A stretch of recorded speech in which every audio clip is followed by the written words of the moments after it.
Hello, family. Thank you for coming over to the house tonight. And just kick off your shoes and relax your feet.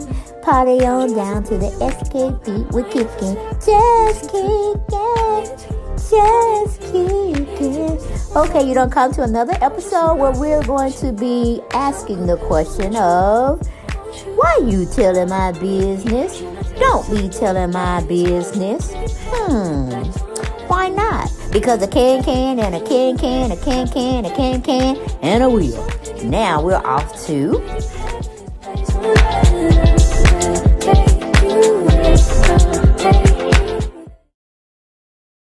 Hello, family, and welcome back to the house, okay? Since we like to talk about celebrities, I wanted to take a little detour. It's something I had started with Whitney Houston. Y'all really love that layout that I did for her. Now I want to do one for Gladys Knight, okay, family? So y'all sit down, relax, and let's find some interesting, fun facts about Gladys Knight before the Pips, okay? Was she cute? Was she not cute at all? Was she not cute, y'all? Okay, but we're gonna get right on into it. We get it from factionate.com, and they're broken up into subtitles, and we're just gonna go and see what we can find out about Miss Lovely Debbie Gladys Knight. Midnight Train to Georgia. Woohoo! Yes, I know y'all remember that song. We go into it. It says fierce facts about Gladys Knight, the Empress of Soul. Okay, we already know she couldn't be the Queen of Soul, because honey, that was already made, signed, sealed, and delivered to none other than Aretha Franklin. Bless her God soul. Bless her soul. All right. But anyway, again, welcome to the channel. Welcome to the house. Let's get on into this. Of course, you know that stuff has to be played. Everything over here is alleged. But this actually is fun facts here. So everything I'm stating in here, other than my commentary that I put in and out in the videos, is strictly true facts. Okay? We go on into it. It says Gladys Marie Knight was born on May 28, 1944, in none other than my hometown, Atlanta, Georgia, her hometown, okay? In Decatur, where it's greater. Not the white side, but the black side, okay? This little engine that would eventually lead as Gladys Knight and the Pips, belting out hits like Midnight Train to Georgia. Woohoo! Y'all remember that? From her initial success at Motown and drama with other artists at the label to her career successes, multiple marriages, and family tragedies, Knight continues to inspire with her candidness and positive energy. Here are 40 facts about a woman who's been labeled the Empress of Soul. And we might not get through all 40, but we're going to try to make it do what it do, okay? It's titled, She Like It Dirty, okay? All right, it says Knight's parents arranged her first public singing performance, a church recital, when she was only 4 years old. Girl, what was she doing at 2? What was she doing at 2? Hell, what was she doing when she came out the mama's stomach? And she was singing at 4? Okay, little angel, little angel. Okay, mom and pops knew their baby girl loved to sing, but Knight thought singing was just playing at that age. To her, getting in front of a crowd and belting out a tune was no different than going to the playground and having fun on the swings. Okay, girl. All right. I know your mama had you up in church every single Sunday, Wednesday, and probably Thursday. Okay. Yes. But pip pip hooray. That's the second subtitle. It says Knight's mom named her first singing group the Little Knight Group. I'm glad she did. She changed it too, because that was piss poor. Who would name a group the Little Knight Group? That don't even sound right. But anyway, we give Mom her kudos. She tried. The other members was Knight's brother Bubba, her sister Brenda, and her cousins Eleanor and William. Another cousin, a dapper man about town nicknamed Pip, got the Little Knight Group their first paying gig. An afternoon social at the local YWCA, the group made a whopping $10. Okay? Lucky 7. When Knight was just 7 years old, her mom and her aunt Anne approached the nationally televised talent show called Ted Mack and the Original Amateur Hour.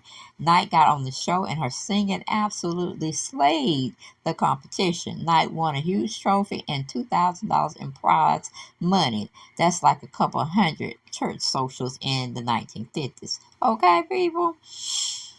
Unfortunately, Knight experienced race-based discrimination following her television win. You see, she was the only African American contestant, and the trophy she received was bigger than her. But when producers asked Knight's fellow contestants to help the tiny girl with the big voice to host her trophy for photos, their white parents point blank refused. Ain't that some bullshit? Ain't that some bullshit? Okay?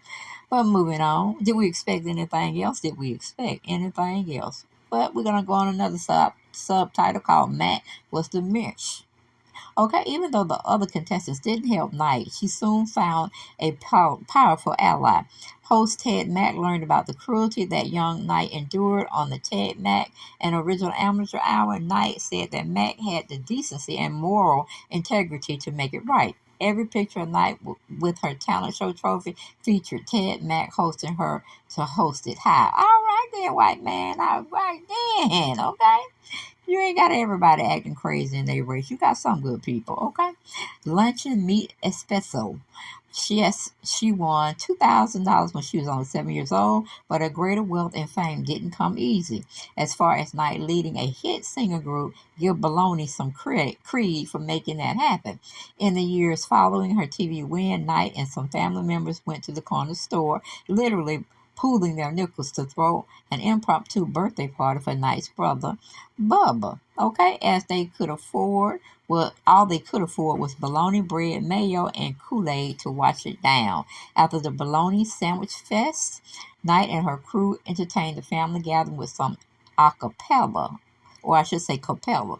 Knight's mom was so inspired she formed the singing group to surround Knight. Another subtitle, Say Goodnight to the Little Knights. All right. In 1952, the Little Knights renamed themselves the Catcher, or the catchphrase Pips. They did sign a record deal, but they never had a hit.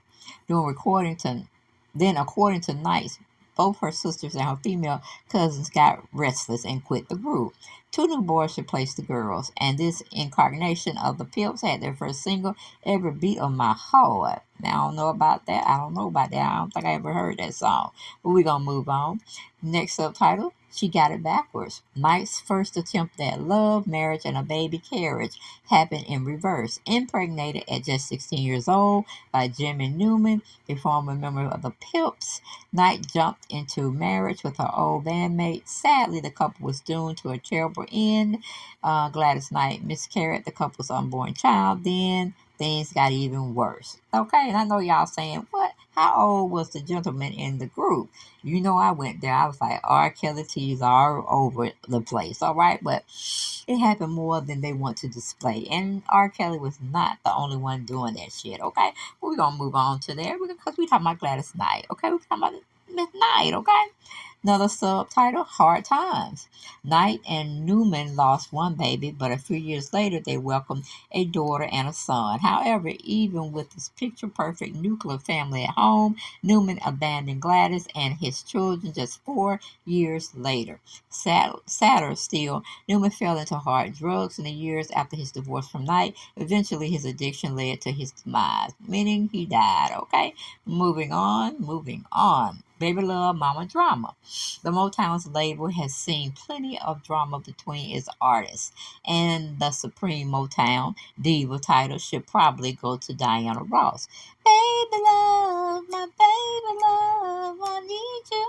Oh, how I need you. Yes, okay. Y'all didn't know I can get down like that. I know y'all didn't. I know y'all didn't. But anyway, surprises happen here and there. But Baby Love, singer and leader of the Supremes, an example of Ross diva drama, Gladys Knight and the Pips opened for the Supremes on tour. Okay, when Ross heard Knight sing, Ross, meaning Diana, booted them off her tour because they were too good. Now, ain't that some shit? Ain't that you got the white folk messing with you, then you got your own kind trying to corner you off. I tell you. Human beings just ain't no damn good sometimes. They ain't no good damn good. That's why they're gonna have artificial intelligence, meaning robots take over. You say I heard it. You heard it right here. You heard it on my channel. Watch to see AI, artificial intelligence, is gonna take over. Give them about 10 or 20 more years, all right? But anyway, we're still talking about Gladys Knight. Let's not veer off the road, okay? Try to keep me in the road, guys. Keep me in the roads. Okay, the Empress knows best. That was the next subtitle. William Knight has revealed that she didn't want to sign with the soul label at Motown Records.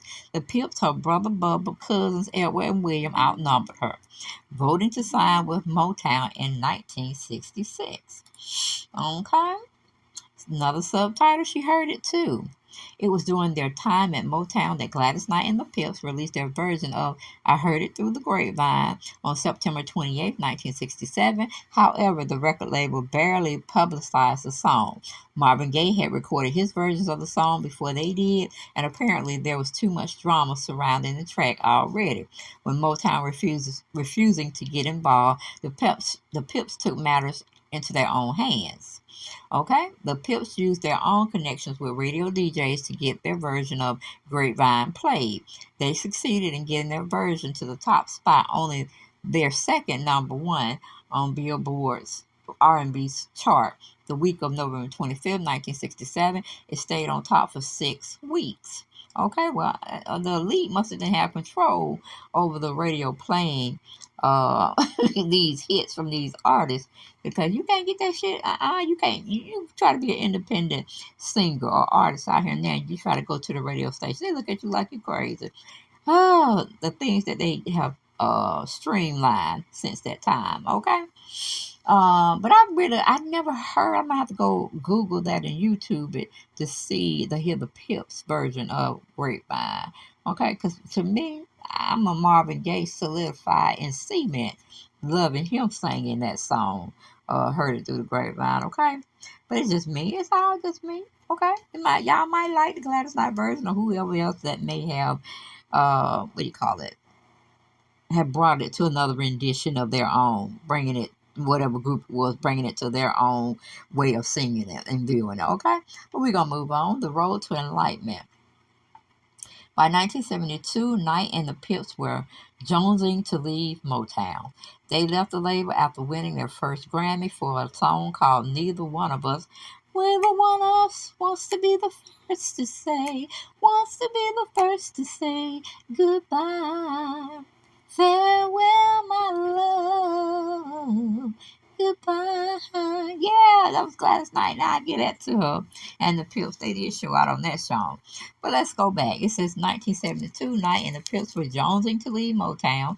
They left the label after winning their first Grammy for a song called Neither One of Us, written by Jim Weatherly.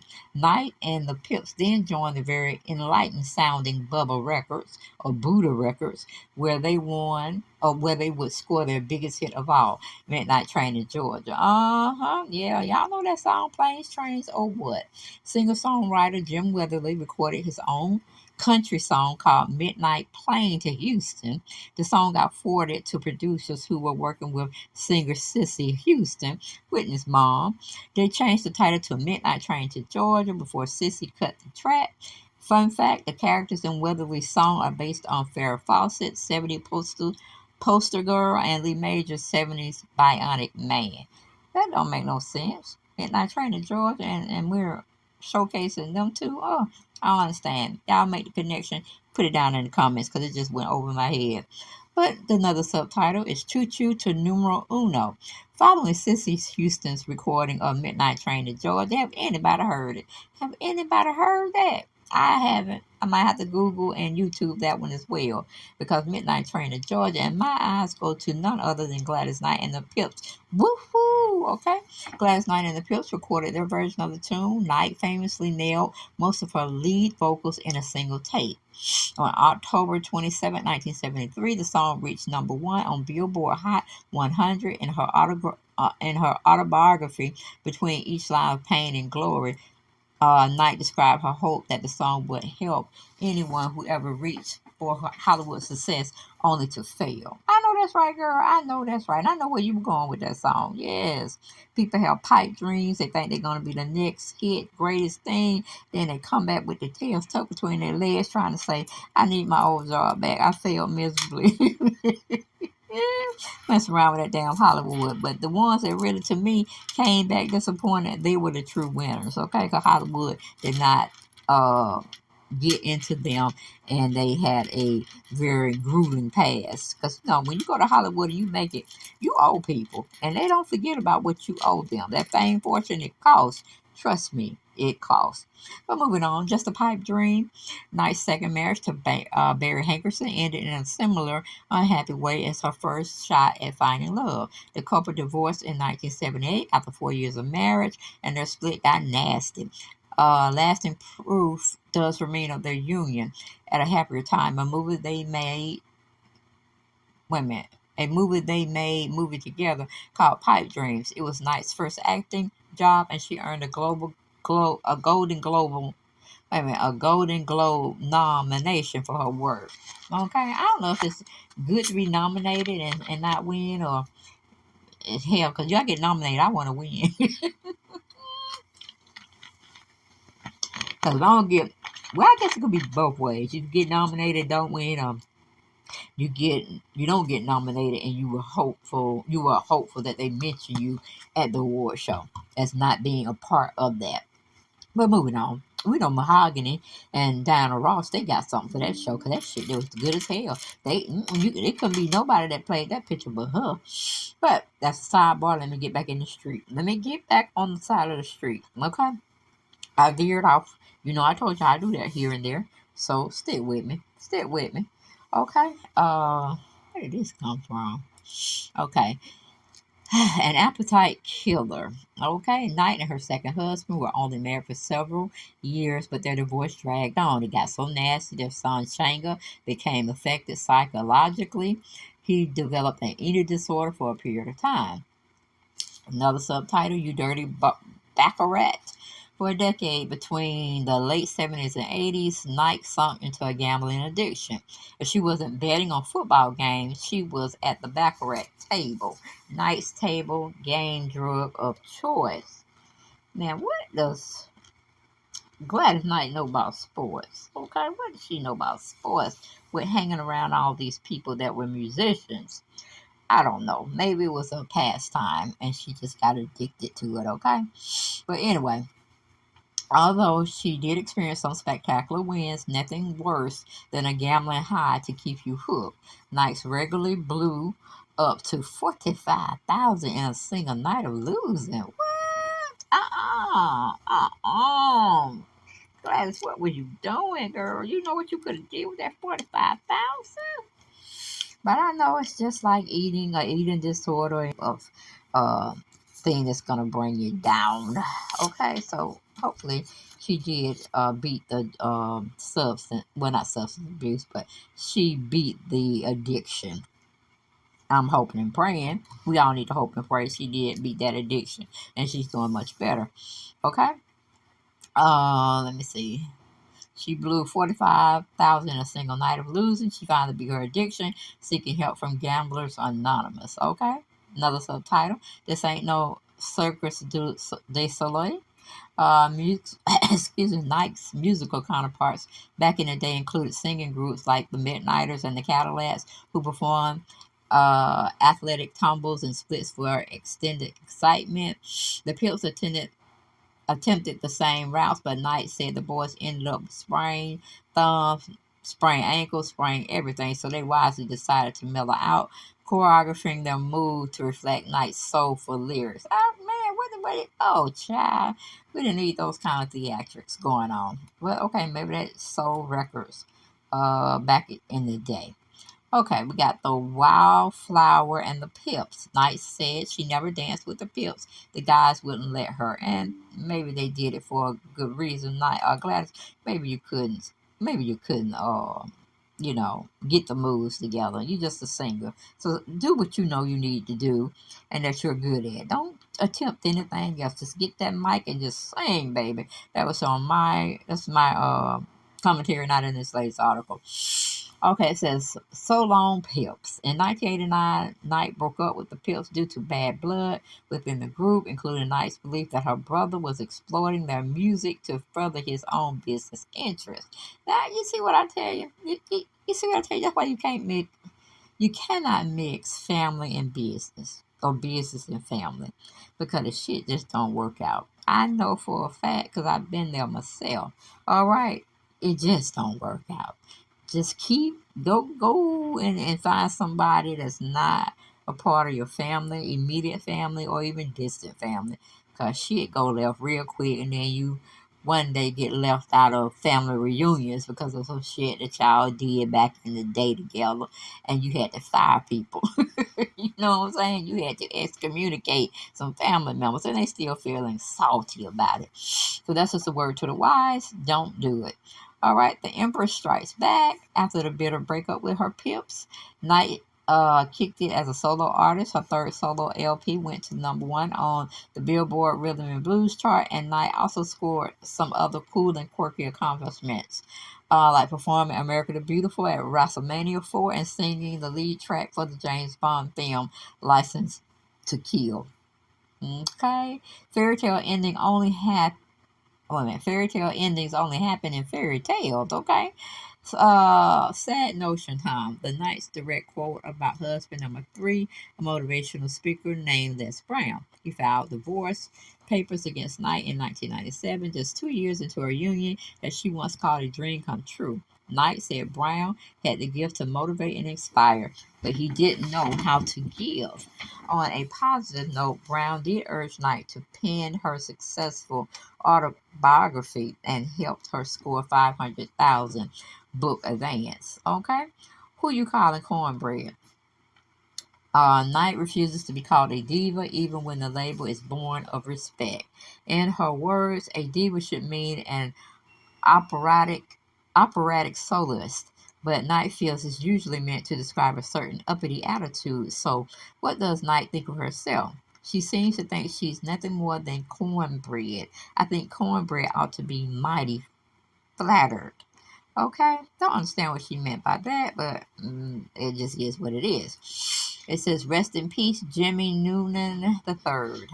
Knight and her first son, James Jimmy Noonan III, shared a special bond, although not a performer like her. Newman formed an entertainment company called Newman Management Incorporated, and he represented Knight for a while. Newman unfortunately passed in his sleep suffering cardiac arrest at age 37 years old. Rumors persist that his death was drug related, but it's unproven. Either way, Knight was devastated by his loss. Okay. Bless his heart, bless his heart. Okay. Singing like Sammy. Knight had revealed that Sammy Davis Jr. personally showed her how to sing ballad correctly. His magnetic style could hold the attention of everyone in the arena, according to Knight. Okay.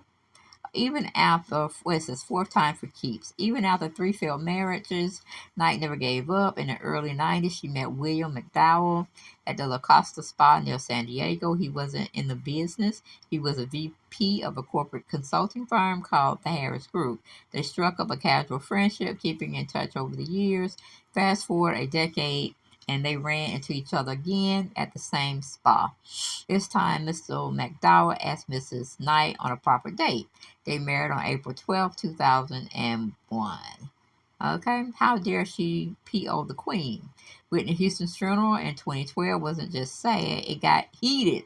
Even a decades long feud resurfaced between Aretha Franklin, Queen of Soul, and Dionne Warwick, singer and psychic network farmer. Knight defended Warwick, saying Franklin caused a whole lot of riffraff and blew things out of proportion. Oh my God, they was cutting up at Whitney Houston's thing. So that's why. That's why. Aretha Franklin was salty with her as well as Patti LaBelle and Gladys Knight. Interesting, interesting, interesting. Knightley probably admits that her squash casserole is the bomb. Everyone devours it, but she refuses to divulge the recipe. Okay, then it goes in talking about her restaurant, which we know was a flop because her son Shanko messed up everything, and he ended up having to go to jail. But hopefully y'all enjoyed me narrating the comings and goings of Gladys Knight, the Pips, and her marriages. Okay, and I guess we'll see y'all next time because I ain't got no more for this video. Y'all be blessed and remember to subscribe to both channels. Bye bye.